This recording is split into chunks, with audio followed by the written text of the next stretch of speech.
We have a baseline scripture tonight, and I got to just say, because we're going to jump right into this, how important this is for me today. And here it is from Ecclesiastes 4, 9 through 12. I'll read it. It says this, page 1. 2 people are better than one, or in this case 4 are better than one, for they help each other succeed. If one person falls, the other can reach out and help. But someone who falls alone is in real trouble. A person standing alone can be attacked and defeated. But 2 or 4, like tonight, can stand back to back and conquer. 3 are even better, for a triple braided cord is not easily broken. Guys, I had a tough afternoon. I had a really, really tough afternoon. I called Jonathan on my way here tonight. I said, Jonathan, I'm going to kill all of them. Meaning my family. Are they watching? Yeah, that's right. That's right. But does this verse not resonate with you that, you know what, there's something in the commonality of life's joys for sure, but also life's struggles. And Strength in numbers. Strength in numbers. Yeah, for sure. Yeah. So, and that's why I shared that with him on the way here, because I said, dude, I'm sure you can relate to this. Maybe not tonight, but sometimes you can. And we've all been there, right? Yeah, and that's a big part of fatherhood, right? Is relating to each other as fathers. Yes. Yeah. Yes. Especially, and we're going to get into this later too, and the ranges of ages here, and everyone is kind of in the middle of all this. So this is boys, and we're going to talk about Peyton too in a second, because you're also a girl dad. So I think there's a different element to that, and I'd like to see that perspective. But here's the opening statement from, or Jonathan, can you read our opening statement? Sure. This is from Focus on the Family. Just listen to this. Yeah. Fatherhood is a deeply precious and sacred thing for the Christian. Father is not just a role that God took on in order to tell his story. It is who he is. Fatherhood is the very core of the universe because it is the very center and fount of all reality. Fatherhood is the original and most fundamental nature of God. And what an honor, let me go to page 2. What an honor we have to be called Father, and it's an honor, and we're going to get into that. But Jonathan mentioned we do have 2 guests here tonight that are, I even apologize for using the word guest, because we have 2 brothers here tonight that have known us for most of our lives.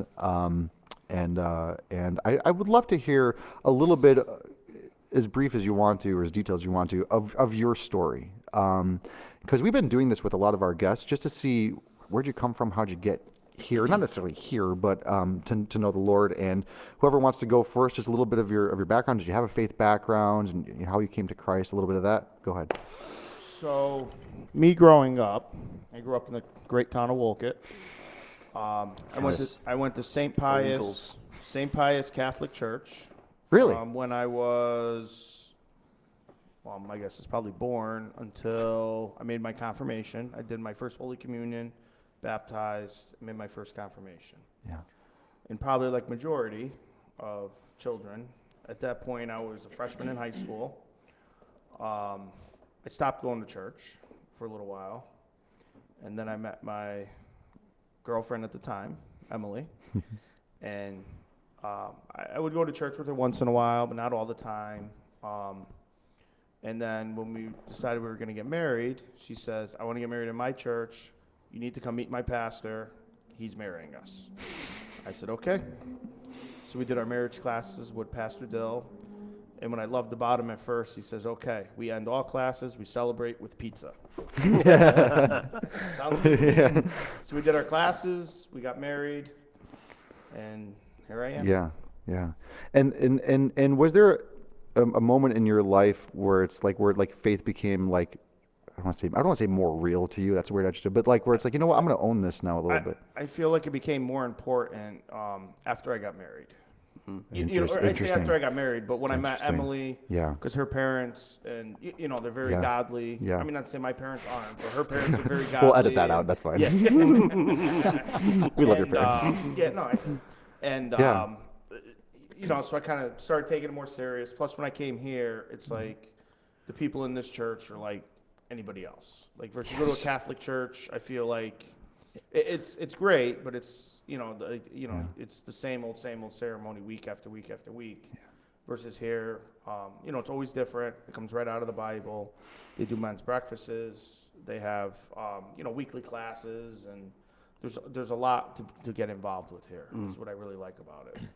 Mike, you're such a part of this family. You are like till death now, brother. I remember when I first met you, Mike, and I'm like, this guy is awesome. Do you remember the first time we met? Yeah. Did we meet at softball, or did we meet? Softball. Yeah, and then we had like a follow up here Sunday. I'm like, I think we're gonna be friends. I think. I kept calling you Andrew. That's right. Right. I was just a quick story about Joe. I met Joe. Sandy Leon. I met Mike at softball also. That was when we really had a big team. You were on that team, Joe. Yeah. And your brothers. Yeah. Oh, so- Yeah.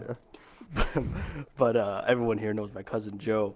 And this was one of the first seasons that myself, Joey, and Alex and Nick were playing on the team with you guys. And Mike was getting ready to have Michael Yes. during the season. He was born in August 1st. And Wow. Joey goes, Joey, he's always antagonizing everyone, and he's giving Mike crap like, oh, when's your son's due date? And he said August 3rd or 4th, or I don't know what it was, the due date. Joey I says, believe it was August 9th, for the record, if Emily's listening. yeah, She's listening. she's listening. Joey says, if he's born on my birthday, August 1st, you need to name him Joseph Salvatore. And what do you know? He was born on August 1st. August 1st. The only thing you got out of that was the last name. That's right. That's right. Michael Frank Salvatore. Mike, I like what you said. We're gonna go to Joe, but I like what you did say about something changed when you got married. Absolutely, yes. And for me too, a little bit, and actually even more so when I had kids, where it's like, little, yeah. But Mike, we love you, like I said, and I do like what you said about just like the real people. Yes. We really try. If you can't tell, we don't try to impress very much. So, but just the genuineness of that, and just the regular BS of life, and just to put it right out there, and just sharing life together. And I love sharing life with you. I really do. Joseph, step Thank up you. the plate. Emily said it was the 13th, by the way. Whoops. That's why. I replied, whoops. Listen, that's why you don't guess. That's why you don't guess. That's right. don't get That's it. right. That's Yep. right. If you don't know, you don't know. You don't know. Joe, open up, brother. Yeah. Somehow. So I just want to start by saying that I'm an avid listener of this podcast. And, Yeah. Yeah. So all those views are mine. Joe, can you do me a favor? Yeah. Can you say, please click the subscribe Yeah, button the below? subscribe button, yeah. So Created for me, multiple accounts. it was a little bit different, except I did grow up in Wolcott and still live in Wolcott as well, but grew up Protestant, and so went to the Congregational Church. I didn't know that. Yeah, yep. My family had gone there for years, but more on and off. And honestly, as a child, it was more of a chore, right? Yeah. Going to church and, Yeah. and Sunday school. So I think it was Craig Kirch maybe last week or a couple of weeks ago was talking about seeds and growing up in the Catholic Church and having those seeds planted but not really knowing Christ. Yeah. It was kind of the same for me. I knew church, I knew a lot of the ceremonies, but I didn't know the Lord, and didn't find Him until I started coming here, and so that was a long time ago, probably 20 years ago. You've been coming through these doors for 20 years. Yeah. Wow. Probably 2002, 2003-ish. I was the Grady Little years. yeah. I was out of college and dating Colleen, and her family had been coming here. Specifically, my brother and sister-in-law, and Colleen was coming with them, and we were dating and serious, and I started coming here, and I mean honestly, I listened to Pastor Dick preach one week about how to get to heaven, and nobody gets to the Father except through me, right? And it really resonated, and I would say that the seeds that were planted earlier in my life started to grow, but it was an evolution. It wasn't on the speaker notes here. You've mentioned an Amazing Grace moment. I don't think it was an Amazing Grace moment. That could I be think true. It was, yeah. I think it was more of an evolution, and after you get married, and specifically after you become a father, I think you have even more drive to get closer to the Lord and to be a better person. Yeah. It's very funny you say that, because I put that Amazing Grace moment on there because people have this, it was my come to Jesus moment. Because I remember going to like a youth camp, like going to Monadnock, and like they'll bring different speakers in or whatever, or just maybe you stumble on something on YouTube, right? And it was like, I used to be a robber, and I was in prison. I came out of prison. Now I'm serving Jesus. I'm like, that's a great story. Yeah. Me And Jonathan, we grew up on these pews, in 1990, and but the seeds are still planted. Listen, Joe, you could be sitting here on Sunday morning and still not know the Lord, right? Yeah, Like absolutely. those seeds are. We might meet people here in the middle of their journey to Jesus, right? And and I'll be honest with you, Mike. I think I can go to a Catholic Mass on Sunday and maybe hear it differently than the person next to me, because you know what? Now, because we have the whole story, it's like, okay, I can make some of those connections now. Or if you were going to congregational church on next Sunday, it's like, wow, I kind of know what that means now a little bit different, a little bit better. But yeah, I agree with like what you said. I don't think it's necessarily like a Tuesday to Wednesday type change. Right.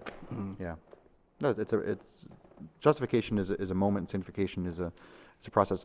You had mentioned once that someone being influential in your walk with Christ was Bob Jalmer. You mentioned that. Yeah. Yeah. Yeah. What was it about him? Or I mean, just I mean, that's a guy that just exudes passion. big right? personality. Yeah.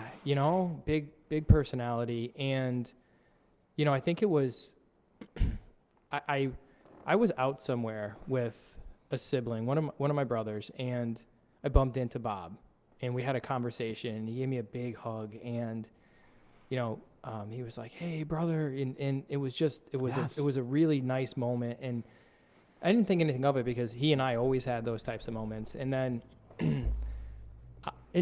Bob being the great dresser that he was, right?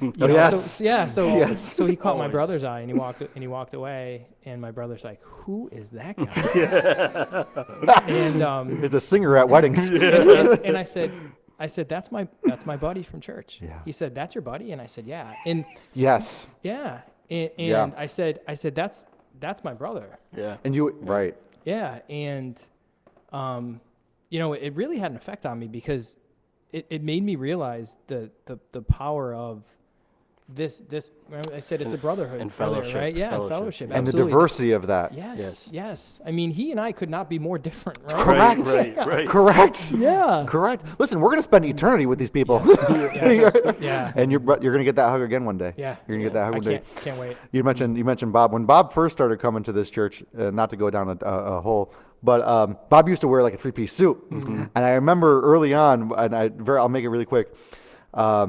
I think we had 2 services at the time, and he was coming in at like 11, and he gets out of the car and with his shirt and tie, and he goes in the back and puts his jacket on, right? And I said, "Looking good, Bobby, looking good." And he said, with this big smile, big grin, he goes, "I got a meeting with the king today, Timmy. I got a meeting with the king today." Yeah. I'll never forget that story, and that honestly changed a little bit of my thought that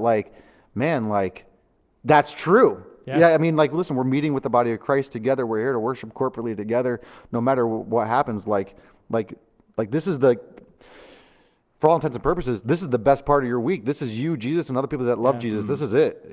We've shared before the table, the 4 of us here. This is the most we've been with other believers, maybe outside of our families, since Sunday. Right. Not often enough. Not often enough. That's true too. Not often enough.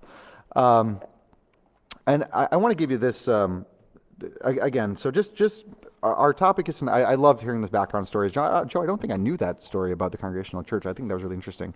I also forgot that it's Wolcott versus Watertown here tonight, but that's fine. Go orange and black. Eagles versus whoever Warriors. I have some stats here tonight that are pretty heartbreaking, and I want to read this just by way of to get the conversation kind of started.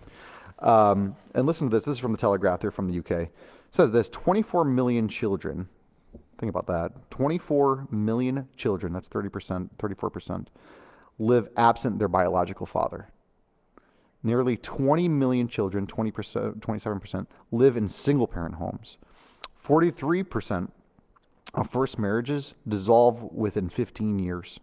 Around 60% of divorcing couples have children. And approximately, this is the one that kills you, and approximately 1 million children each year experience the divorce of their parents.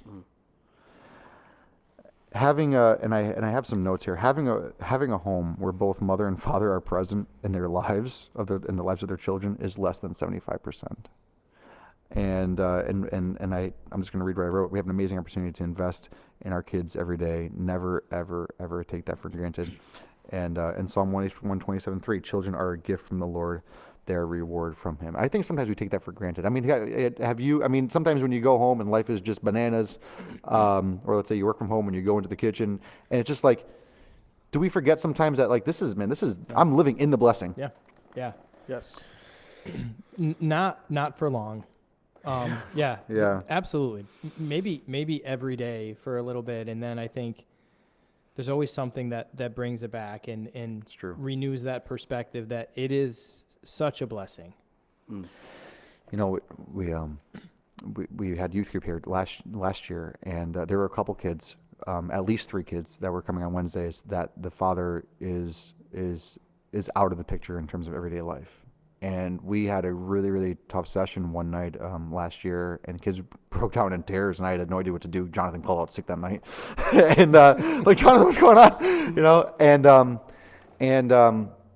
yeah, I think sometimes we take for granted that, like, listen, your kids have a mom and dad who love Jesus and that are there for them, and just realizing that, listen, they are a gift. When you kiss them at goodnight every night, that, listen, it's literally a gift given to you. It's tough. And I know, Mike, I mean, we'll probably talk later. Sometimes you're not in control of certain things in terms of, you know, how your kids get to where they are. And I think that there's just a little bit of like every night when you go to sleep, I had shared earlier that, you know, that this afternoon was really, really bananas for me and my wife. And I remember I was screaming at Jonathan on the phone coming down here. I said, I'm not ready to talk about how much I love them, right? But when I go home tonight, I'm going to kiss 3 heads. You know, I only have 2 kids, but right, and they're a gift, and just how we just can't forget that. I don't know, not to exasperate a point, but Yeah, can't take it for granted. you really can't take it for granted. I had a really good relationship with my father, and I still do, and I know you did, Jonathan. They're almost like older brothers to us in this sense. They're fathers, but older brothers. I like to think I have a really good relationship with your father. I think he likes to think the same thing. He's a great guy. Your father too. Yeah. Both your fathers. Yeah. Our fathers are great, and Mike, your dad is you. So that's it. In any event, so so I would love to hear just a little bit to talk about. We're going to talk about the joys of being a dad and some of the hard times about being a dad. But just a simple ask to the group: what do you love the most about being a dad? Whoever, jump in. One thing that sticks out to me right off the bat, and it's been more recent because they're finally old enough to start playing sports. Yes. I just love sitting on the sidelines or being involved coaching, whatever, and just watching them play sports. I love watching them interact with their friends. You know, they're all starting to get, like, at my stage of the game, my kids' age. Yeah. You know, they're starting to, you know, have a social life, call it. You know, it's like every time we go out, they always got to make sure they say hi to their friends and wave at them, and they'll keep saying hi until they get a response back. And Yeah. it's great. I mean, you say here the joys. I was just going to say the joyful moments that I experience on a day-to-day basis with my kids is what I love the most. I also just love, I guess, the best part right now for me. Leo's going to be 3 in June and Nico's going to be 1 in June.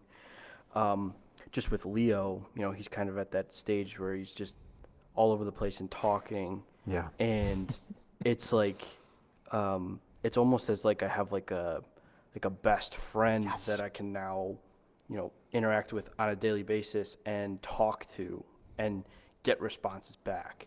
And the fact that, you know, it's kind of like I'm just talking to this little buddy all day. Yeah. That's my favorite thing right now. Just that back and forth, you know, getting something back. I told you. It's amazing. Plus, I love when you tell them something and they look at you like, how did you know that? Yeah, exactly. Teaching them things. I know everything. Shut up. Yeah. Or they're like, oh, what did you do? What, Dad, did you have the internet when you were a kid? It's like, no.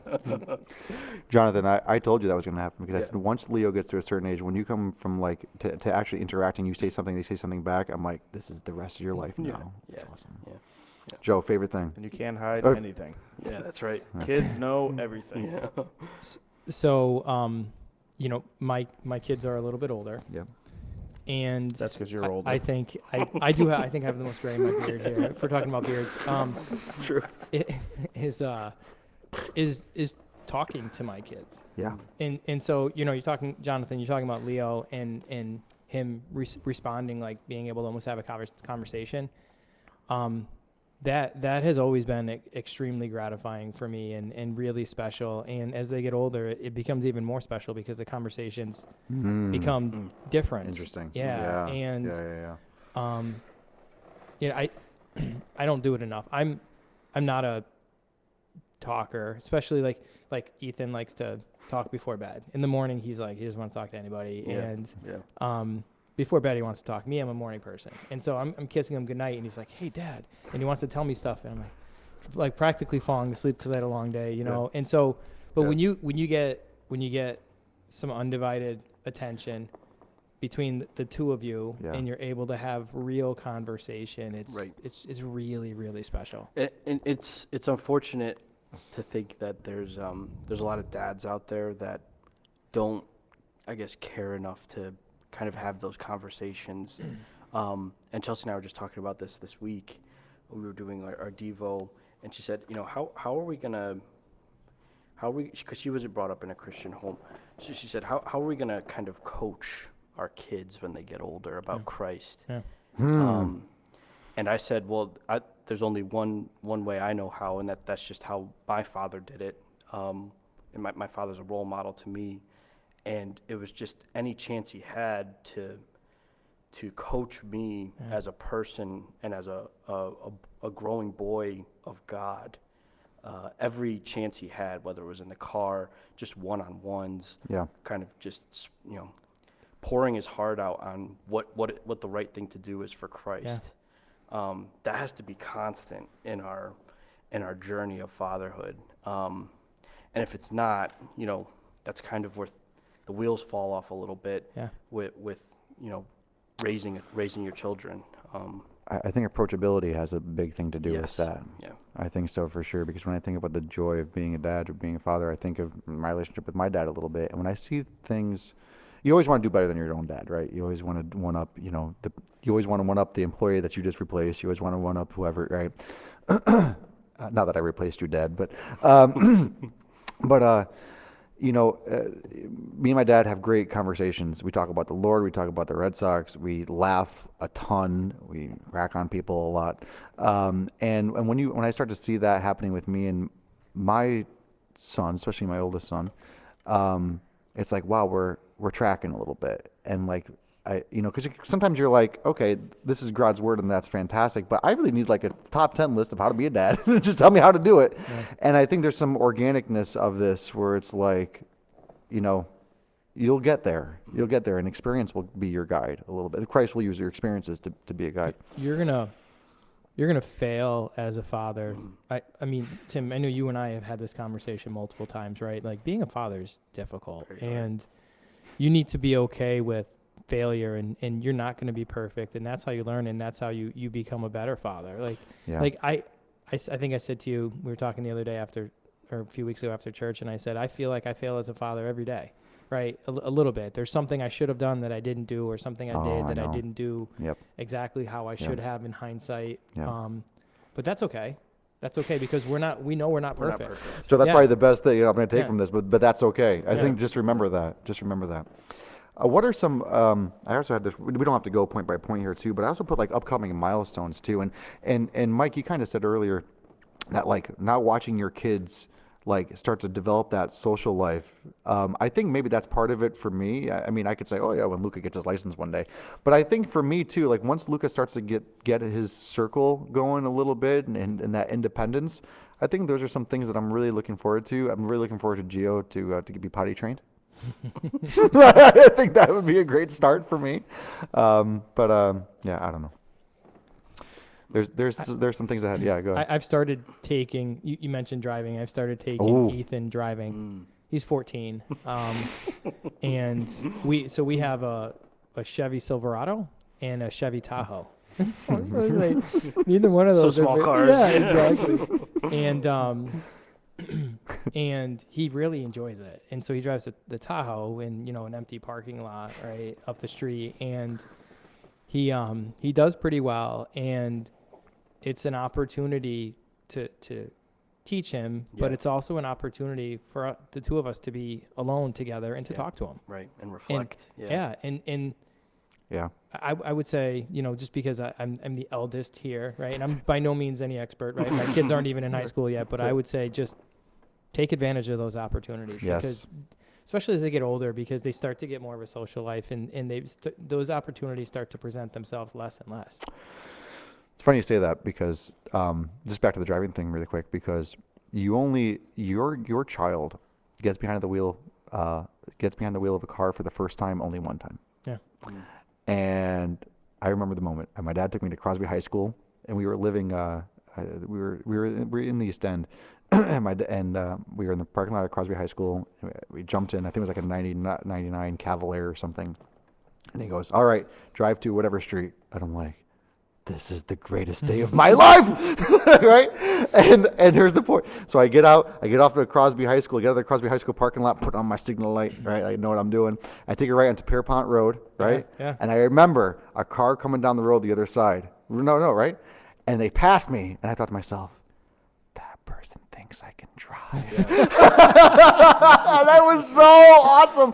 I'm like, that person thinks I got my license. How cool am I? But those moments are still ahead for us. I mean, even for you, Joe, those moments are still ahead. And I think to just be on the left side of that history, a little bit of like this, some of the stuff is still ahead for us as dads. As fathers of boys, we have 1, 2, 3, 4, 5, 6, 7 boys represented here at the table, and 1 girl. And just before we go to like some of the hard times, Joe, what are some of the differences that you kind of had to unpack, or maybe starting to, of being like you're the sole girl dad here too? Mm-hmm. I am. So first of all, I'll say that I never thought I would be a girl dad. And really? Yeah. So I grew up in a household of 3 boys, and a bunch of male cousins and 1 female cousin, and and then our first child was a boy, Ethan. Here we go. And when Colleen was pregnant with Ethan, I'm a planner. I plan everything, and you could see my notes. There's notes. Yeah, that's right. And so I begged Colleen to find out the sex of the baby before Ethan. With Ethan. With Ethan. Yeah. And very short-sighted, I said, if we have another child, we will be surprised. Well, okay, we had Ethan. We found out he's a boy. We had Ethan. He was a boy. Yeah. And then we were pregnant again. And I said, all right. Mostly Colleen. Yeah, mostly Colleen. I was there. And I said, great. When do we find out? And she said, well, we're not. Remember the deal? You go, Colleen. And I remember like it was yesterday. And so we went to the hospital. It was planned, right, C-section. And Colleen had Peyton, and the doctor leaned over and said, congratulations, it's a girl. And that was the moment for you. And I said, wow, what? No. So then I had to go back out into the waiting room and tell really our family. And when we have big families, local, right? So it's like the whole waiting room is they're all mobbed, there. Right? Yeah. And I walked out and I said, it's a girl. And like I remember my mother's face, and she just started sobbing hysterically and like jumping up and down and sobbing. Yeah. She never had a girl, yeah. and I was absolutely petrified because I had no idea what to do. And so at least with Ethan, I could do what I have a great relationship with my father, and my parents are great, and I think they did a good job raising us, right? Neither myself or my brothers, none of us are delinquents, right? Like they did pretty good. Not to offend all the delinquents out there. And I had no idea what to do with a girl. And interesting. Yeah, and it was scary. And I'll say that raising a daughter has changed me in so many different ways for the better. It's changed who I am as a man. It's softened me. I tried to raise Peyton the way that I thought I should, and the way that I was raising Ethan, and I realized that wasn't the best approach. And that it had to be different. Yeah. and we have a great relationship. I mean, I love my daughter. Her and I are tight, and she's got such a great personality. She and we does. just laugh and joke, and she loves to talk. And but it's different. It's different than my relationship with my son. I've always wanted that. Yeah, Mike, go ahead. I'm a little jealous. Really? Sometimes I wish I had a baby girl. I mean, I love my 2 kids, my boys. Don't get me wrong. Of course. But sometimes I always, Emily, Chelsea, and Michaela right now are throwing a party on the phone. Like, yeah, here we go. Come home, guys. No, but sometimes I get jealous. Wish I had a little baby girl, because I see a lot of my buddies, they got girls, and Yeah. Really? sometimes I say, I wish that was me. But It's a special bond, Joe, that you have there. I It think. really, Yeah, it is. really is. to hopefully one day maybe walk your daughter down the aisle. Yes, and, yes. hand Let's- her off. listen, And we got a long the- time. Oh yeah, no. I mean, if she's not dating till she's 40, right? When is she gonna get married? 50? I might not even be here.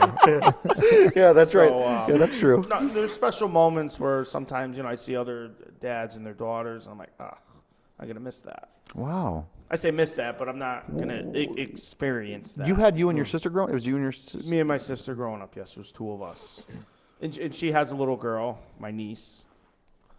Yeah, that's right. That's right. Sophia, and like I said, I do have beautiful a name. bunch of buddies that only have daughters, and I'm one of the few that only has boys. I love my boys. And I'm like, I think I'm the girl of the family, to be honest with you. But you had said That's before. what Dan said, too, That's by the way. right. You had said. That's right. My brother's got a boy too, and Amy. You had said that you would wanted the girls first. I think you didn't. You said there was some conversation that we had a few years ago Yeah. before you had Leo and Nico. Yeah. By the way, Chelsea just texted me. You sure you don't want to try for the girl? All right, let's wrap up. And Donovan's got to get home. We're out of here. We're out of we're here. out of here. I can stay. Yeah. My dad always wanted a girl. He always pushed for my. we would tease my mom saying, "Oh, let's just have a little baby sister." I've always had the. I guess I've always maybe wanted a girl, but there's been 2 things I've been so sure of in my life. One, that my first child was going to be a boy, and 2, the second child was going to be a boy. Similar to you, Joe, I come from all males. Yeah. I have one girl cousin, and I just knew. I just had this feeling, and we did chat. We found out we were having both boys before they were born. Yeah. But yeah, I mean, I think about it a lot. Really? I have other friends that have girls, and it is a different, very different. It is very different. Yeah. Yeah. I mean, I wouldn't. Like I said, it was shocking to me and very very really? nerve-wracking. Yeah. It's a guy, and, it's a girl. and at this point in my, like, I wouldn't change it for anything. Right. Yeah. Yeah. Oh, absolutely.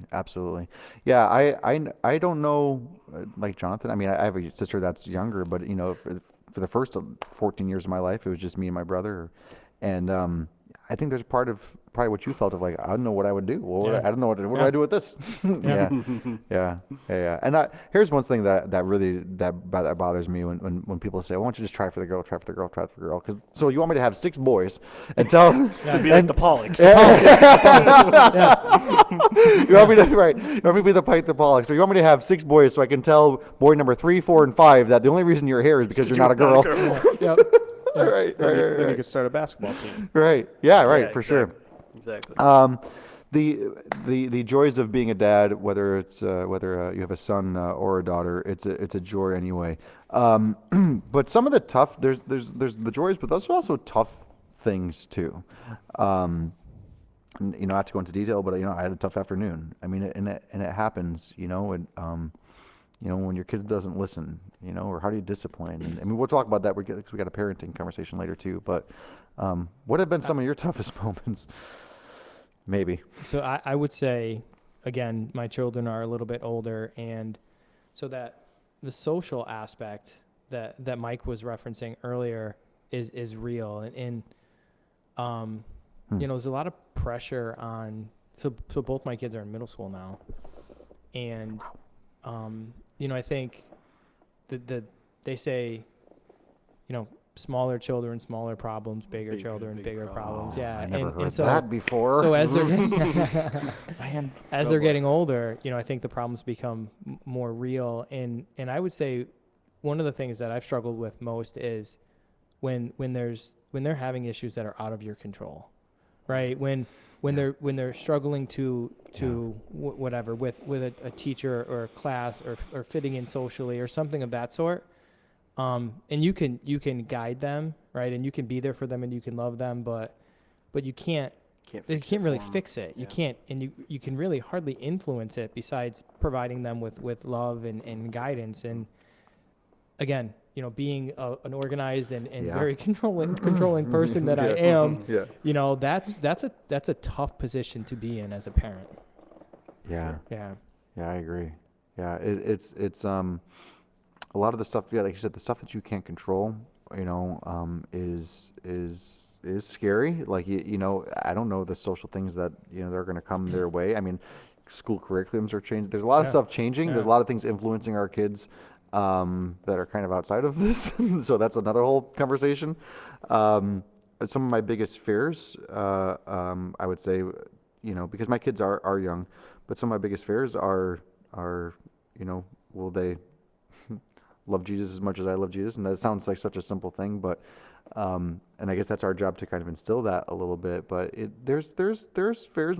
Another fear of mine on a more practical scale is one of my fears my mom had is that for me is that that Luca and Gio, they go find a girl and they go live in North Dakota somewhere and I never see them again. Like, will you allow your kids to go to college out of the state? I don't know. Nordic Valley. Right? I mean, there's a little bit of that. I want to be in their lives forever. Yeah. And part of that is being involved in all of their circumstances and have control of all of their circumstances. And when you can't do that, I mean, Mike, your kids are getting older too. They're starting to get into some of these other social experiences too, right? Yeah, we're with Michael. He's gonna be 9 in August, and he's at the point where some of the stuff it's like you could just drop him off. He's got his friends. He knows what he's got to do. He knows how to behave, whether he does or not. That's another story. But and then you pick him up. Yeah. Mm-hmm. Yeah. So it's like, and then Eli, he's at the point where I'll go to parties, you hang out or whatever sporting events. But I mean, even me and Emily, we're not the type of drop off and leave. Anyways. Yeah. Right. Yeah. Like if I'm at the baseball field or football field, like he's having practice, I might step out for a little while, but I'm You're there. watching because I enjoy that as a father. Sit on the sidelines watching. Just even on another on a different playing field, I think some of the hard times for me is just I'm tired all the time. Yeah. That doesn't change, by the way. Tired all the time. We never mind even problems, right? And like that's a whole nother situation. But like, I'm just tired. I just want to go home and sit down, and you can't do that sometimes. And that's Mark. Sometimes you work late. Sometimes you can get home. What time? Like 7:30 at night. Sometimes 7. It depends. Like if I'm on call for my job, it's sometimes I don't come home till 10 o'clock. Yeah. It's just you're out the door, 6:15 in the morning, and you're not back home till 10 o'clock. I mean, it's so demanding. you get resting time in the truck driving around, but still, it's Right. Sometimes I would call my wife, and I'm like, I just want to be home. You wake up and go to work. You come home and go to work. Yeah. Especially for where me and Jonathan are. And You you're wake coming up in out the of dark, and you come home in the dark. that. Yeah. You're starting to come out of that a little bit. Yes. Me and Jonathan are there right now. Still, that it's more managing humans and keeping them alive. Yes. And safe. Yeah. And man, that is tough, dude. I mean, nothing compared. Cause you had all right. I'm interested to see your take on this because you had 2 dogs before you had Leo, right? Still doesn't train you for what it's like to have 2 kids. No, not at all. I've said this since I've gone through raising 2 puppies at 8 weeks old. Raising a puppy at 8 weeks old for about 2 weeks is the hardest thing I've ever done. But comparing that to raising a child, it's probably 10 times worse and it lasts 10 times longer. Yeah. And there is sort of a pattern to my 2 boys. Like, the first 3 months is obviously just that baby time, sleep deprived, constantly just trying to keep yourself not going insane. Yeah. and then it's sort of a shift to, okay, this is actually not an alien anymore. This is a Yes. human being. Yeah. And now I'm kind of at the shift of Nico, where he's actually developing a personality. Yeah. And these like subtle changes, they're kind of subtle, but you start to notice, you know, as they happen more and more, the progression Yeah. of raising boys. And now you get the comparison from your older one to your younger one. Exactly. Yeah. He didn't do that. Yeah. Wow. Exactly. Okay. Oh yeah. Once you start, Well, it's similar to what Joe said, like raising Ethan versus Peyton. Like it's so different. Even when it's two boys, like Yeah. they're not going to be the same. Yep. They're not going to do the same things. Not at all. I could already tell, like Nico, I don't even know where he came from. He's just like this happy, like go-lucky kid that nothing bothers him. And I'm like, how are you happy right now? There's just absolute chaos going around you. And it's crazy, you know, the day-to-day progression and how things sort of change and how different the change is between the two of them. That is one of the most special things. Is one of the things that I loved most about my children as they were growing up through that age is watching them develop, and specifically watching their personalities develop, because as you guys know, my kids are very different from each other as well. Yeah. And yeah. and I remember when they were just infants, and you know, laying there in bed with you know, Colleen and I, and holding the baby or the babies and saying, I wonder what they're going to be like. Yeah. You know? Yeah. And then Yeah. actually watching them develop into who they are is just so special. Oh, absolutely. One of my fears, to what you guys are talking about right now, before we had little Gio, is it was just a family of three, of me, Michaela, and Luca. And one of my fears, and I shared this with April Daigle once when she was here visiting her parents, I said, I love Luca. Like, how can I love anything as much as Leo or Michael or Ethan, right? How can I do that? And April said, she goes, oh, don't worry, there's plenty of room in your heart. You don't know the depths of your heart. And I'm like, that sounds great, but like, how? It's still. I mean, now what Gio has done to it is, and there must be a second child syndrome, because the joy for like Eli and Nico and Peyton, like happy kids, and Gio, and like honestly, totally different personalities. I never, because all you know is what you know. Right. You don't know what you don't know. You don't know what you don't know. You don't know what you don't know. Exactly. So, and you don't realize the depth at which you can love until you. I mean, I love my wife, but having children and loving your children is different. Totally different. And you know, you talk about growing closer to the Lord as you get married, and and you have that love for, you know, a woman, and then when you have children, you have that love for your children. And then you think about a father's love, and you think about the way that the Lord loves us, and how it's even more than you love your children, and you can't even fathom that that's possible. And the fact that it never changes. You know, my father. You know, think of you, like, right. We all have two kids, right? Think of you with your first child, right? And the love you have for your first child. My father said to me once, you know, you're my Luca, and I'm like, Yeah. that killed me. Yeah. Because I'm like, okay, like that's like, so I know what that means, and it never changes. You know, like your dad feels the same way. You know what I mean? Like that makes you feel like, oh, okay, this isn't just like me and my dad. It's like, oh, it's that type of love. Yeah. Like that's what he sees in me, and that's what he sees in, that's what your dad's seeing you at any age. It doesn't really matter. Blew me away. If that doesn't make you, like, being a father or having children, if that doesn't make you think about, hey, I should call my mom today, or I should call my dad, because you know, 20, 30 years from now, when you know, I'm in their shoes, right? I want to hear from Ethan, right, every day, right, or once a week, or as often as I can. It's so true. You know? Yeah. Yes, but that's where, and that does change. That ought to change. I love what you just said. That ought to change how we view our own parents. Yes, absolutely. Totally. Yeah. Like our parents are not just our kids' grandparents. No. Like our parents are still our parents. Yeah, and they think of us the same way that we think of our children. I was just gonna say that. Wow, that's so true. They think, and it's almost as if they're reliving Yes. raising us.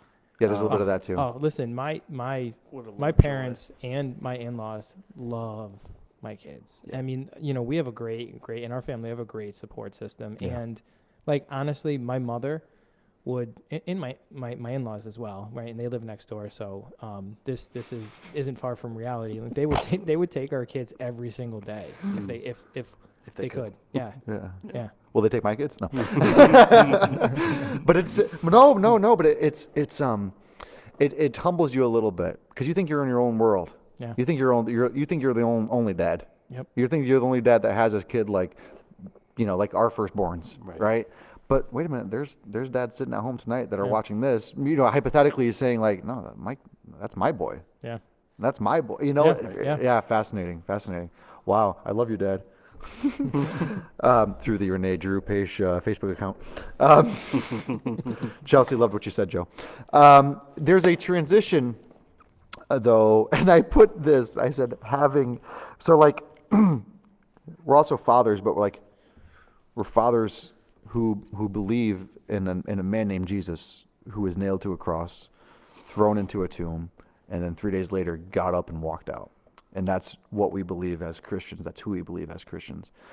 And it is on us to pass that in the Lord. Joe, I have Proverbs 22:6 here. Just read Proverbs 22:6. Train up a child in the way he should go, and when he is old, he will not depart from it. Train up a child. And that is, that's our task. And Joe, I'm going to actually lean on you probably a little bit just because your kids are a little bit older here. And I had this written down. I said, having the talk. And then I said, not that talk. Not that talk. Not that talk. How do you talk to introduce your child to faith and setting aside Sunday mornings, whatever, or recharge on Wednesdays, whatever it is? How do you have that talk of like, this needs to be yours? I would say early and often. So it's never too early to have that conversation. I mean, I remember we would have the little cardboard baby books that they have, right? We would have like those little baby books, like an Easter one about Jesus and the resurrection or whatever it may be. And I remember reading those to the kids when they were babies. And then I think just continuing to reinforce that as they get older. Repeatability. Now, yeah, absolutely. So I think it's that plus, like for us, my kids are older, right? They have electronic devices. And so Timmy, I know you and I had a conversation around YouVersion or the Bible application. Yes. So I work in technology. I love technology. And so, an app is great. In this generation, my children's generation, they love technology. And so it's a way for us to connect together. And so we don't do as much of, hey, let me open up my paper Bible. But every single day we have at least one Bible plan that we are working through together as a family. I've told you about that, yeah. And I told Timmy, I said, I mean, I've had moments where, so basically you'll read a devotional, you'll read a couple of Bible passages, and then if you're doing it together, you all comment at the end. So everyone who's participating gets to comment. And I mean, I've literally read some of my kids' comments at the end, and it's brought me to tears, like with the way that they're grasping the gospel. It's just so special. So, I would say early and often, never too early and never too often. And then you can get creative regarding how. So you can use your words, but I think what's more important is using your actions. Especially as your kids. What I've come to realize as a father is that your kids are always watching you. Yeah. Yes. And so how terrifying is that? But an opportunity, but nonetheless, but terrifying. It's terrifying. It's terrifying, right? And so when I talked about failing every day as a father, I wasn't kidding. Yeah, that's right. And there's plenty of times where you do things and you're like, I can't believe I did that, or my kids are right here, and I shouldn't do that anyway. I should definitely not do things like that in front of my kids. And but I think letting your actions speak for you, and knowing that your children are watching you, and they're gonna take whatever you do. Dude, we have represented at this table. We have 7 future fathers and 1 future mother here. You know, and they're watching. And who do you want to? How do you emulate, and how do you watch that? And I, it's never too early. I don't really think I've heard it said that way because of how true that is. Because you don't want to make it sound like a surprise. Right. Like, oh, we're going to do this now? Yeah. Yeah, right. Yeah. Oh, it's you're 11 now, son. Let me tell you about Jesus Christ. Yeah, I was just gonna say the talk that we reference here. Yeah. It's not a sit down. Okay, now we're done. Yeah. Go live your life. Right. It's a continuous, and it's a reminder, and like Joe said, just the actions we do to follow up on that. Yeah. Is continuous, and it keeps going on and on and on. So what we do in our house with our kids to, I'd say practice. Yeah. but Yeah. Continue the faith. Yes. We always try to pray before dinner. Yeah. I hear the kids a lot of times. Emily also will sing the kids a song, "Jesus Loves Me," Yeah. every night before bed. Yep. Emily rocks, by the way. And Yeah. now Yeah. Rock star. Yeah. She's in the band, dude. she's in the band. She's taking on a whole new life. Yeah. She's ours now. They're going down the road. Yeah. I will sign her over. No. Mike, I want to ask you a question. I don't mean to interrupt. I wanted to ask you a question. I do not sing. no. Your son, and I forgot about this. How old is Michael now? He's 8. He's 8. He just got baptized a month ago. Yeah. Yes. So to walk me through that, did he come to you and said, "Dad, I want to make this real"? You know? Yes. He came to us. 8 years and, old. He said he wanted to get baptized. This was probably, I'm going to say, the end of last summer. He came up to us, and then school started, football season started, this started, that started. So it kind of Yeah, got yeah. pushed off, and then the holiday season started, and then unfortunately what happened to Pastor Dill, Yeah, that's right. that Yeah. happened, Yep. and it's just, Rick there was a and- lot of things. Yep. So I said, so we told him, we're like, buddy, we will find a Sunday, and, we will nail a day down. And Yeah. we did. He was very nervous. He was super excited about it, and he's very happy he did it. Yeah. That must have been. Geez, if Luca is I mean, 6 years he old. pretty much came up to us and said, how do I get baptized? And we kind of just told him, and he goes, all right, when can we do it? I cannot imagine Luca 2 years from now, or let's say 8 years old and 2 years away from that. And now, like even Eli's talking about it, but we keep telling Eli, you're a little young Yeah, still, yeah. maybe. Yeah. But if he keeps talking about You it for wanna the next few years, Right. call it, then So you know what you're doing, right? You don't want to know what you're doing. Exactly. It's a decision that he needs to make. And I Exactly. feel like at this point, he just wants to do it.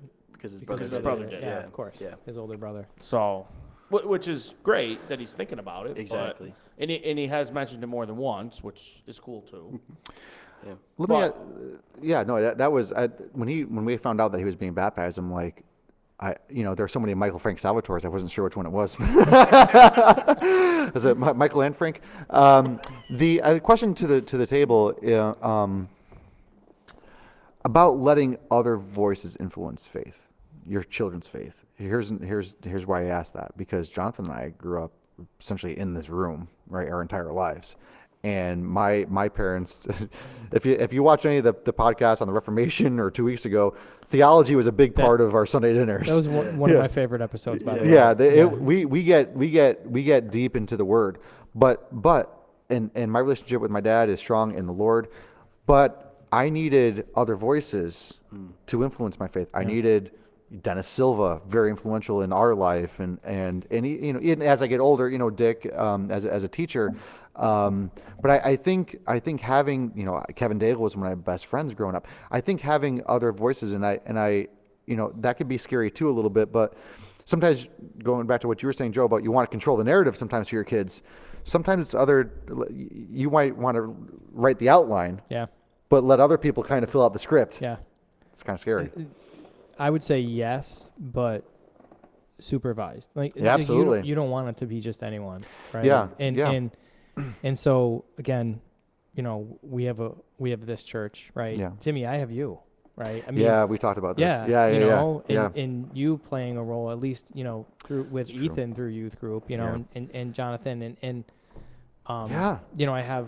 we have a lot of Christians in our family, Oh, and half so of this, over here, this- yeah, this the whole side side, of the whole back, yeah. right, and They so have their own wing. Yeah, that's right. it's easy for us, but I wouldn't say just anyone, right? You want No. to make sure that No, it's vetted. there's a trust factor there. Yeah, absolutely. And, I've been very careful and it's just me and you sitting at their table right now, Joe, because, you know, Ethan has been part of our group for a couple of years, but let's say last year was a really important year for Ethan, in his walk with the Lord, and for him in this group. And I've gotten some text messages from him in confidence, and a lot of conversations that are private between me and him, right? If there's something serious or something that Joe really needs to know, Joe would know about it for sure immediately, right? But there's some things that your son, right? There's some things that that Ethan and I have, because Ethan and I have our own relationship in that regard, and it's beautiful. But there has to be a trust factor where it's like, you know what?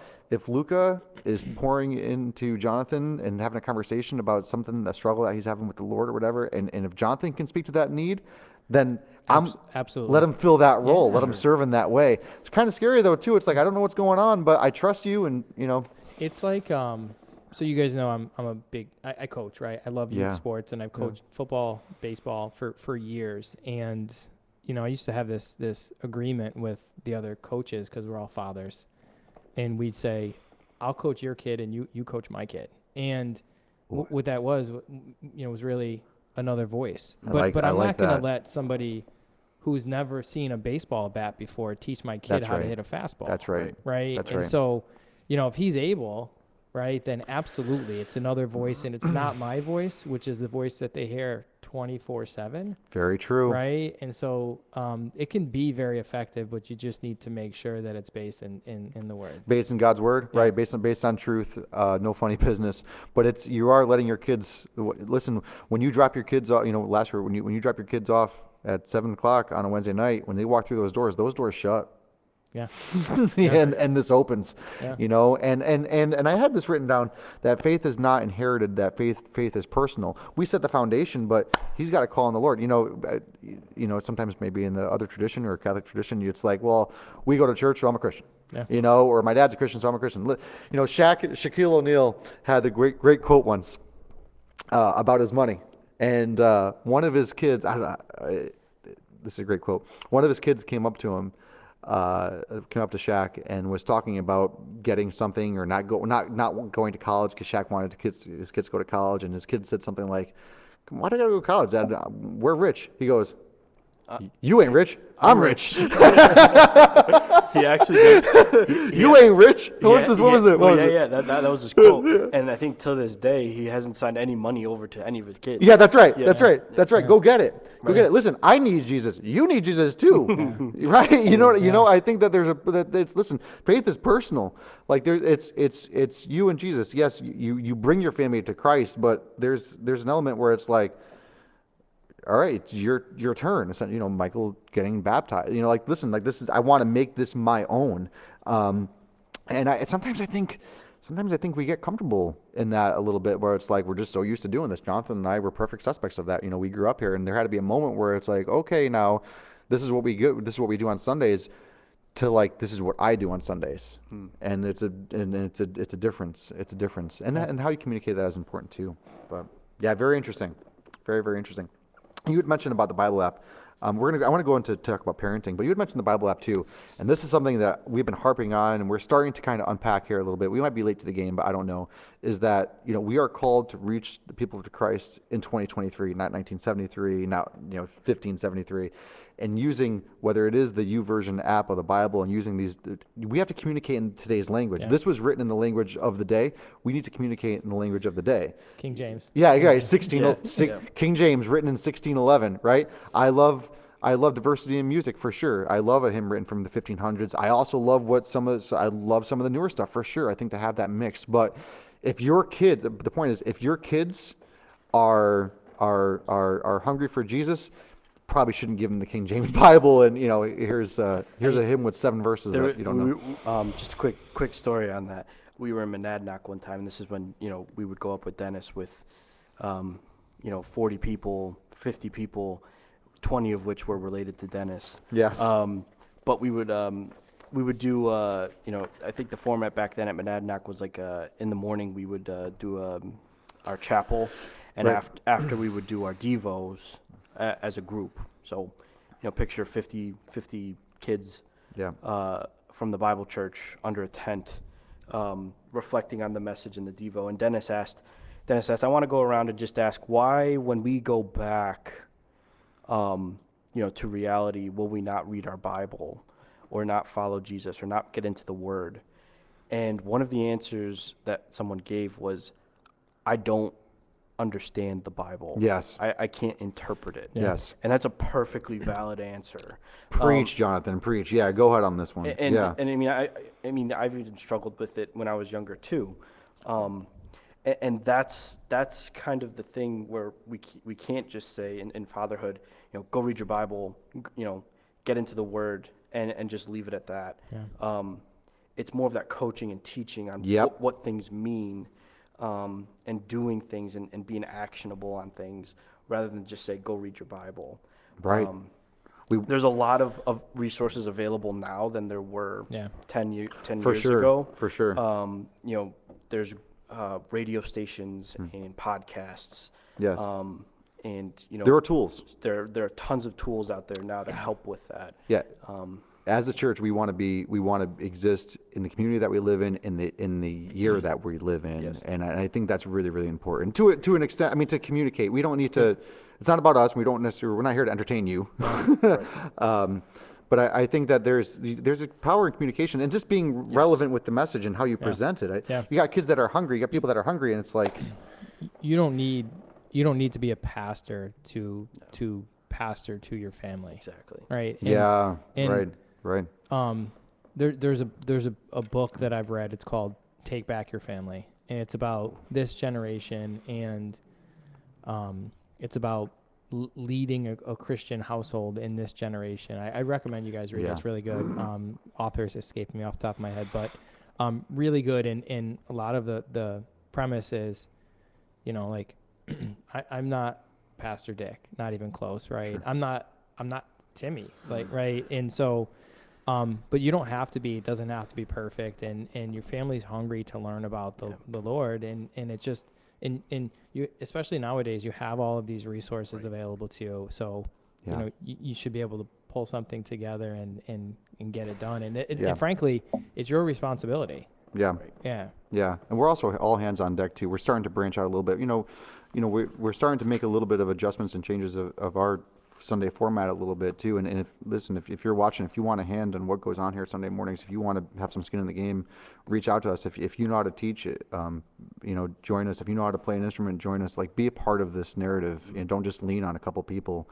Like, be part of this. That's the one thing about this that I will say is that, like, if you have an idea and it's based on God's word and you can do it, we will support you in that.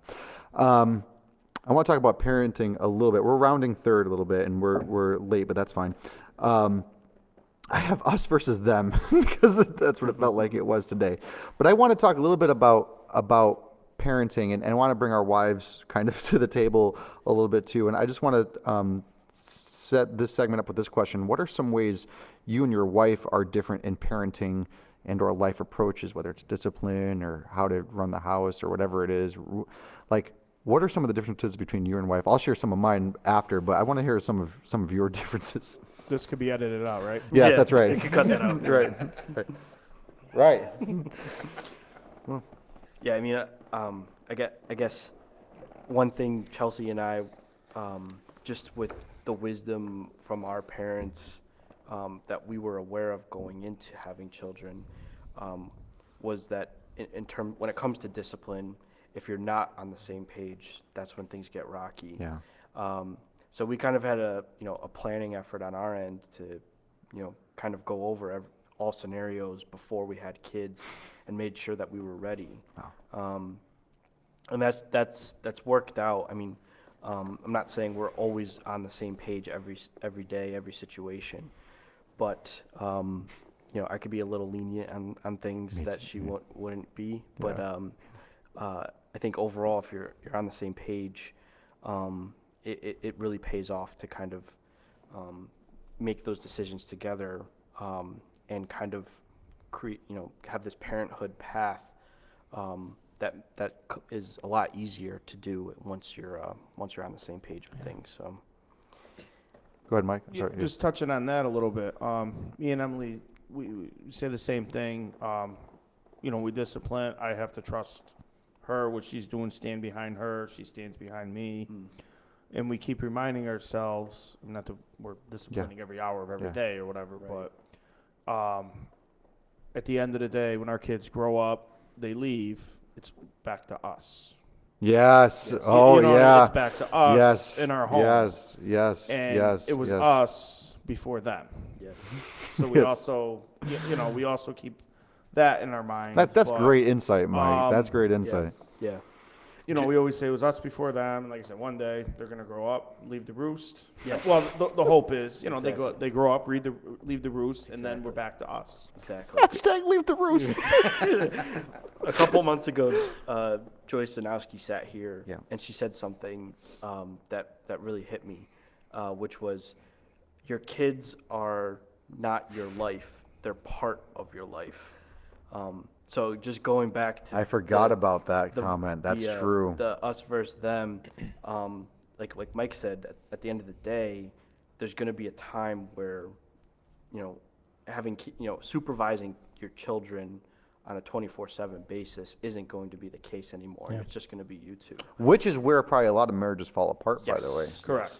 Yes. And me and Emily talk kids about that. grow up and- we talk about that a lot too, where, when our kids grow up, that's why we always try and find time for us. With Yeah. the date nights, Yeah. the kids go to the Yes. grandparents for the night, whatever. You have to because- invest in yourselves. Correct. Because at the end of the day, when they grow out, if they move out, find their own women, move out, and then if it's just me and her, you have to maintain that relationship throughout the ages. For sure. I Yeah. said the ages, but as your kids grow older. You guys just came back from Savannah a couple weeks ago. That was just you and Chelsea. Yeah. You guys on your Yeah. own. Yeah, I think that's important to do that. I think you kind of have to be a little bit.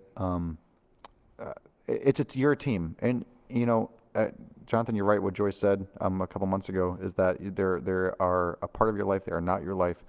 That you guys we work together with our wife, and I think the differences from spouse to spouse is important and tailor-made that way. I couldn't marry somebody who was like me. Yeah. You know what I mean? I think we needed some balance. If I was too much this way, Jonathan, I'm like you. Sometimes I'm too lenient on some things. Maybe some things I'm too hard on some things. I think we needed, like, your wife balances each other, Yeah.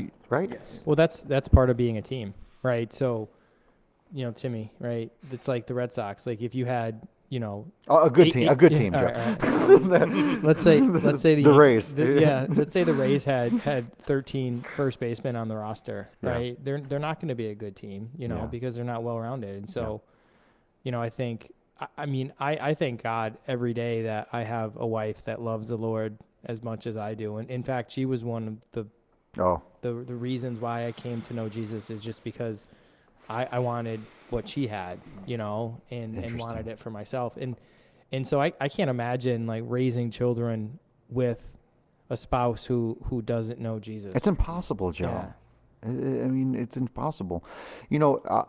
I started praying for Michaela before I met her. I was in high school and college. Yeah, I you said, told me that. I said, I don't Yeah. know who she is, Lord, but I hope she has a good night tonight, and just start praying. We ought to start praying for our future daughter-in-laws and Yeah. son-in-law one Yeah. day. They might be at the playground tomorrow, and we don't even know. You know what I mean? Like I said earlier, I Scary. got another 30 years. Yeah. before I worry about that. But it's so true that it's never too soon. It's Yeah. never too soon to start. Listen, I've been praying for you for 30 years, and here she is. Yeah. Yeah. Yeah. There is something to that. There is something to that. It is about being a team though, and being aligned. And if you're not, then the inmates are going to be running the asylum, right? Like you need to Exactly. make sure that you guys that you have your act together. Exactly. When you are not on the same page, you're basically creating anarchy and chaos. Yeah. Because now your kids are unhappy, and you're not getting along with your spouse. Yeah. I mean, it's a double negative. you Double-edged sword. yeah, That's when you Jonathan, go you out- work in corporate America, right? Yeah, Like yeah. you ever go into a meeting where like, the facilitator or the bosses, you can tell like they're not aligned, right? Right. Like that's bad. Exactly. Yeah, like you don't think Exactly. your kids see that? Of course they do. Right. At the same time, I think it's also just okay to even acknowledge that even as parents, not only as dads do we not get it right, but I think as mom and dad we don't get it right sometimes too. And like if you are a mother or a father, and you have failed even today, you're in good company. Yeah. And I think failing as parents is part of being a parent. That, listen, sometimes you are going to yell at your kids too much. Sometimes you're going to say the wrong thing to your kids. Sometimes you're going to say the wrong thing to your wife. That's where grace comes in, Sure. for sure. But we're human, and we're exhausted, and we're tired, and all the responsibilities and the weight that we talked about here even tonight, that can be trying. And sometimes when you try not to fight. And Jonathan and I talked about this. You don't want to fight into the front of the kids. You don't want to. But sometimes if you do, you show resolution. And Joe, let me ask you a question on that, Joe, because you've told me a couple of years ago that let's say there was something going on in life that it wasn't pretty, it kind of sucked, whatever it was, and that, like, what, I am going to let Ethan in on this a little bit, just so he could see that there's a conflict and also resolution. Because if you hide everything from your kids, You can't. then as soon as can't. crap hits the fan on your kids, they're like, well, what do? I never saw any, Yeah. I never saw conflict before. Adversity, yeah, definitely. In there are, you're never going to always make the right decision. Maybe there's some times when you share too much, right? Or times when you don't share enough. Yeah. But no, you can't. You kids can't live in a bubble, right? Yeah. And then, because what happens is when they go out into the real world, right, this fallen world, and they start to deal with adversity, right, it's gonna be even more challenging for them to handle it. So they need to understand at an early age that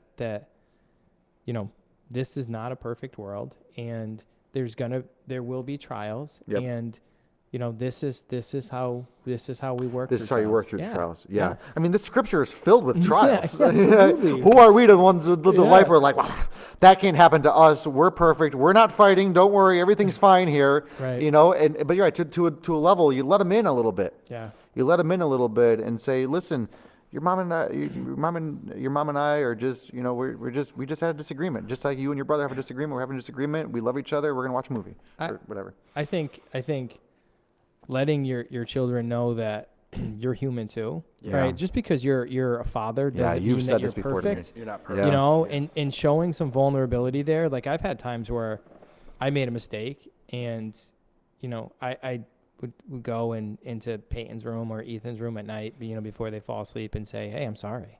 I made a mistake. I did this, and I should have done this, and I handled this incorrectly. And letting your kids know that you're human, and you make mistakes, and nobody's perfect, and it's okay for them to make mistakes. Absolutely, it is. Yeah. It's very humbling. It's humbling for ourselves to say I'm sorry to a 6-year-old. But I think humbling is a good thing. Yeah. I think being humble is a good thing. Guys, we've had a night. There's a lot to unpack. We could have probably done one, and maybe we will one day on marriage and that relationship, and how do we with our wives maybe one day too. Which is what are some tools that we've used. I want to thank Mike and Joe, who are a very important part of not only their kids' lives, and not only the lives of their mothers, but to Jonathan and I, also the life of this church, but specifically to us. I want to read just quickly Acts 10, 1-2. Let this be kind of how we leave this earth. And I don't have it written down. I have it written down on mine. I just want to read it to you. Just listen to this. In Caesarea, there was lived a Roman army officer named Cornelius, who was a captain of the Italian regiment. He was a devout, God-fearing man, as was everyone in his household. He gave generously to the poor and prayed regularly to his God. Let that be what we're known for. I have the Joshua quote there, Joe. As for me and my house, we will serve the Lord. We'll fail at times. We're gonna fall at times. We are not the best dad. My dad wasn't the best dad. Luca's not going to be the best dad. But listen, we love our kids to death. They're the love of our lives. We love the Lord. We know that He is the standard. If I thought I was standard, if I thought I was perfect, I wouldn't need Jesus. He's the one who did it. He's the one who did it for us. We sang on Sunday, He's the good Father. That wasn't by mistake. He's the good Father. He's perfect in all of His ways.